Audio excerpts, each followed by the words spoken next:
Hi, my name is Tori Johnson, and my presentation is about how 9/11 changed Pakistan. Before 9/11, Pakistan was going to default on its debt and was about to be declared a pariah state. But according to the Center of Defense Information, in the 3 years before 9/11, Pakistan received about $9 million in aid, and the United States helped aid Pakistan with billions of dollars since 2002. In the 3 years alone, they also received $4.7 billion in military. And the lack of tourism kind of caused guest houses to be shut down because no one was coming to visit. The relationship with America. After 9/11, the U.S. had asked Pakistan to help raid Afghanistan, but Pakistan had their own problems and interests, so at the time they didn't help. After the Abbottabad raid, Pakistan was super upset with the U.S. for killing Osama bin Laden. The Taliban and Al-Qaeda fled into Pakistan in 2001 after the U.S. started invading Afghanistan. And obviously not every single member of the Taliban and Al-Qaeda fled to Pakistan, but some of them did. And then eventually that caused Pakistan to help the U.S. But then eventually it just ended up being the U.S. taking over and doing drone attacks in Pakistan. And I have a quote from Cameron Hunter, who is the U.S. ambassador to Pakistan.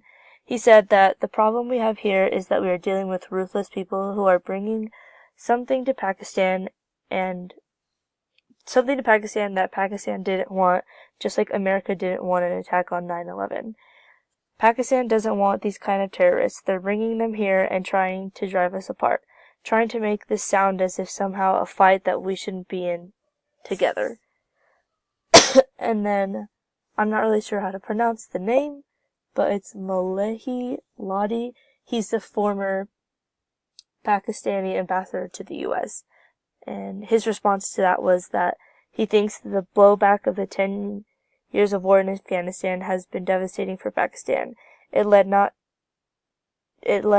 just to the prolongation of a war that destabilized the region, but it also led to the defeat of America's own objectives.